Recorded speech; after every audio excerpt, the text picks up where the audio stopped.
ଶ୍ରୋତାବନ୍ଧୁ ଜଣେ ଶିଳ୍ପୀ ପାଇଁ ତାର ସର୍ଜନା ହିଁ ତପସ୍ୟା।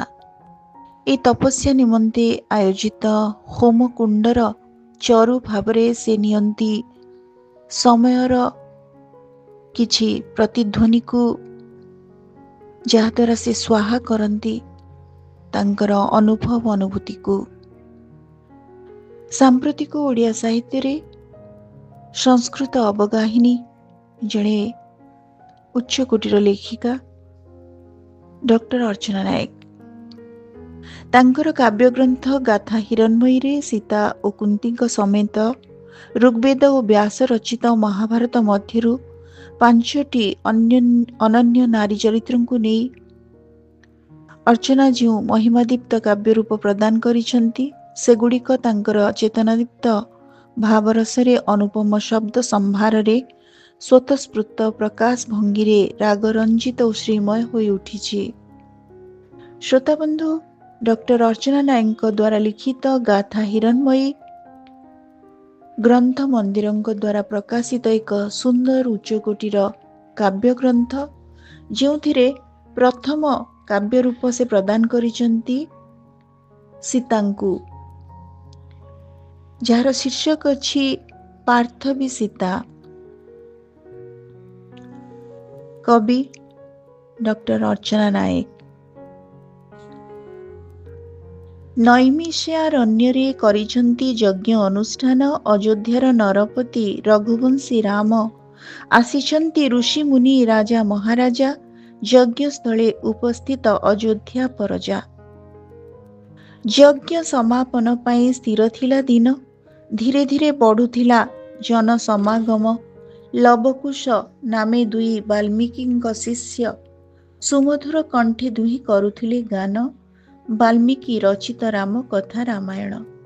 ସେ ଦୁହିଁଙ୍କ କଣ୍ଠସ୍ୱରେ ରାମାୟଣ ବାଣୀ ଧ୍ୱନ୍ୱାୟିତ ହେଉଥିଲା ପୁରା ବନଭୂମି। ଅକସ୍ମାତ୍ ଗୁଞ୍ଜରିତ ହେଲା ସଭାସ୍ଥଳ, କ୍ରମେ କ୍ରମେ ସୃଷ୍ଟି ହେଲା ମହାକୋଳାହଳ। କାହିଁକି ସେ ଆସୁଛନ୍ତି, କିବା ପ୍ରୟୋଜନ? ସମବେତ ମାନସରେ ଅଗଣିତ ପ୍ରଶ୍ନ। 12 ବର୍ଷ ବିତିଗଲା ସମୟ ସୁଅରେ, ସେଥିପାଇଁ କିଛି ପ୍ରଶ୍ନ ନଥିଲା ମନରେ। ସେ ଯେ ନିର୍ବାସିତା ଚିରକାଳ ପାଇଁ, ଚିରକାଳ ପାଇଁ ଅଯୋଧ୍ୟାକୁ ଫେରିବାର ପଥ ଆଉ ନାହିଁ। ଏତେ ବର୍ଷ ପରେ କାହିଁକି ସେ ଆସୁଛନ୍ତି, କାହା ନିର୍ଦ୍ଦେଶରେ? ଏତେ ବର୍ଷ ପରେ କାହିଁକି ସେ ଆସୁଛନ୍ତି, କାହା ନିର୍ଦ୍ଦେଶରେ? ସବୁ ପ୍ରଶ୍ନ ତାରା ହୋଇ ଲୁଚିଗଲେ ସୂର୍ଯ୍ୟ ଆଲୋକରେ। ମନେ ହେଲା ଯଜ୍ଞସ୍ଥଳ ସୁବର୍ଣ୍ଣ ପ୍ରତିମା, ଜୀବନ୍ୟାସ ପାଇ ହେଲା ନାରୀ ଅନୁପମା। ସ୍ୱର୍ଣ୍ଣ ତନୁ ଗଢ଼ା କିବା ସୂର୍ଯ୍ୟର ରଶ୍ମିରେ, ଏ ନୁହେଁ ମାନବୀ କେହି ଜଣେ ଦେବୀ, ଆସିଛନ୍ତି ସ୍ୱର୍ଗପୁରୁ ଏ ମର୍ତ୍ତ୍ୟ ଭୂମି। ସ୍ଥିର ଏକ ଦୀପଶିଖା ପରି ଦିଶୁଥିଲେ, ସୂର୍ଯ୍ୟାଲୋକେ ନୁହେଁ ମ୍ଳାନ, ନିଜ ଆଲୋକରେ ସେ ନିଜେ ଜଳୁଥିଲେ। ସୂର୍ଯ୍ୟାଲୋକେ ନୁହେଁ ମ୍ଳାନ, ନିଜ ଆଲୋକରେ ସିଏ ନିଜେ ଜଳୁଥିଲେ। ଚତୁର୍ଦିଗେ ନିସ୍ତବ୍ଧତା, ମୁନି ଋଷି ନୀରବ ନିଶ୍ଚଳ। ନୀରବ ସେ ରାଜନ୍ୟ ମଣ୍ଡଳୀ, ନୀରବରେ ଉଭା ପ୍ରଜାକୁଳ। ସତେକି ସମଗ୍ର ସଭା ମୁକ ହୋଇଗଲା, ସତେକି ସବୁରି ମୁଖୁ ଶବ୍ଦ ନ ସ୍ଫୁରିଲା। ନିସ୍ତବ୍ଧ ନୀରବ ହେଲା ପୂତ ଯଜ୍ଞସ୍ଥଳ, ନିରବିତ ହୋଇଗଲା ସବୁ କୋଳାହଳ। ରାଜା ରାମଙ୍କର ମୁଖେ ସ୍ଫୁରୁ ନାହିଁ ବାଣୀ, ଚାହିଁଛନ୍ତି ସ୍ଥିର ନୟନରେ ଅଗ୍ରେ ଉଭା ସେ ଦିବ୍ୟ ରମଣୀ। 3 ମାତା ଚାହିଁଛନ୍ତି 3ଟି ଭଗିନୀ, କା ମୁଖରେ କଥା ନାହିଁ, ଝରୁଅଛି ଅଶ୍ରୁର ଶ୍ରାବଣୀ।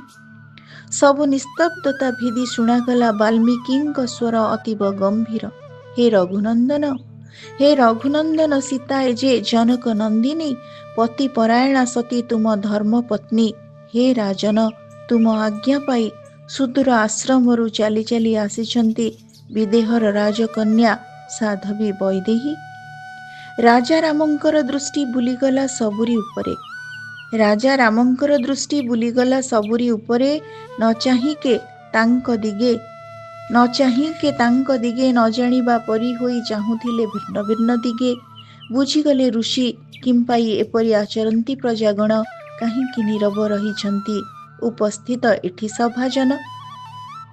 ପ୍ରଜା ରଞ୍ଜନ ଧର୍ମ ପାଳନ୍ତି ଯେଉଁ ରଘୁବଂଶୀ ରାମ, ପ୍ରଜାର ଅନ୍ୟାୟ ଆଚରଣେ ଆଜି ଦିଶୁଛନ୍ତି କେତେ ମ୍ଳାନ। ନିସ୍ତବ୍ଧତା ଭେଦି ଶୁଣାଗଲା ବାଲ୍ମୀକିଙ୍କ ସ୍ୱର ଅତୀବ ଗମ୍ଭୀର। ତପସ୍ୱୀ ମୁଁ ମହର୍ଷି ବାଲ୍ମୀକି ମିଥ୍ୟା କେବେ କହି ନାହିଁ, କରିନାହିଁ ଧର୍ମର ବିରୋଧ। ସଦାଚାରୀ ସତ୍ୟନିଷ୍ଠ ମୁହିଁ ଚିରକାଳ। ଦେବତା ବ୍ରାହ୍ମଣ ପୁଣି ମୁନି ଋଷିଙ୍କର ଶପଥ ନେଇ କହୁଛି ସତ୍ୟ ତିନିବାର। ହେ ରାମ, ତୁମର ପତ୍ନୀ ସତୀ ଶିରୋମଣି ଅଗ୍ନି ପରି ନିଷ୍କଳୁଷ ଗଙ୍ଗା ସମ ଜଗତ ପାବନୀ। ଯେଉଁଦିନ ଜାନକୀଙ୍କୁ କରି ବିସର୍ଜନ ଅଶ୍ରୁପୂର୍ଣ୍ଣ ନୟନରେ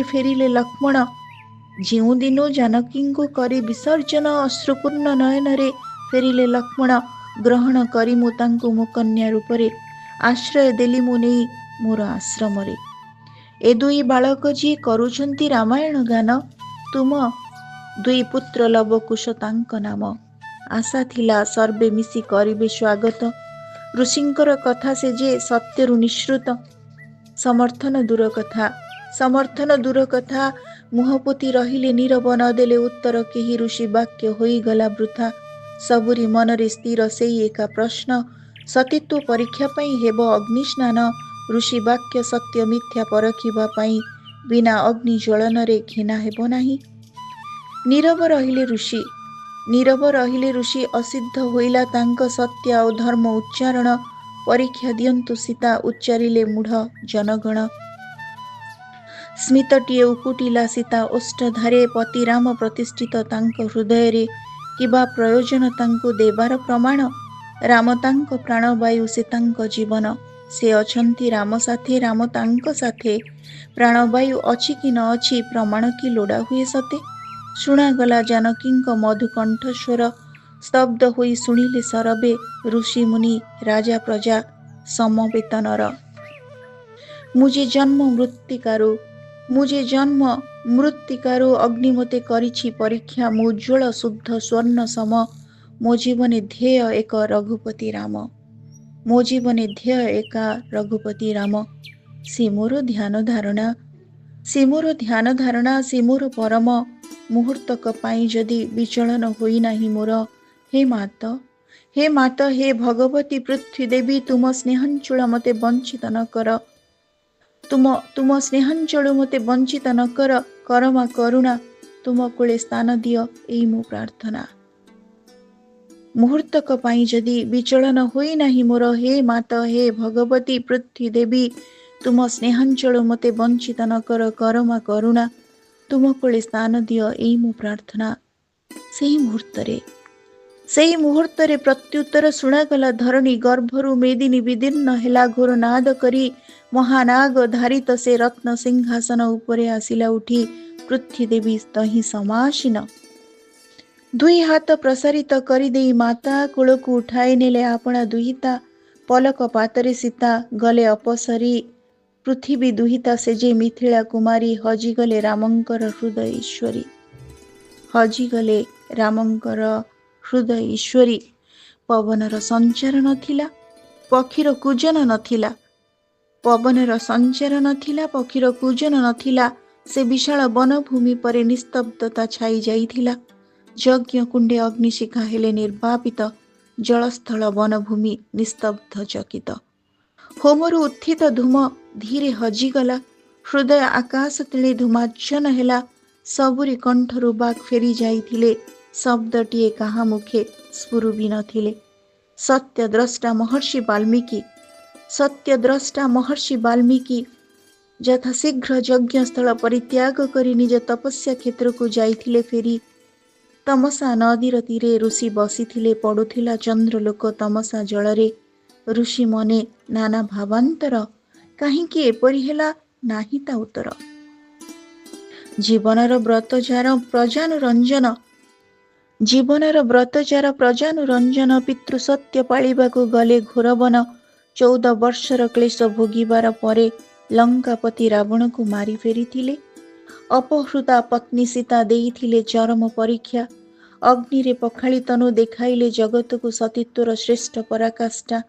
ସତ୍ୟ ଜାଣିଥିଲେ ରାମ, ଜାଣିଥିଲେ ଋଷି, ବଦଳାଇ ପାରିଲେନି ନିୟତିର ଗତି।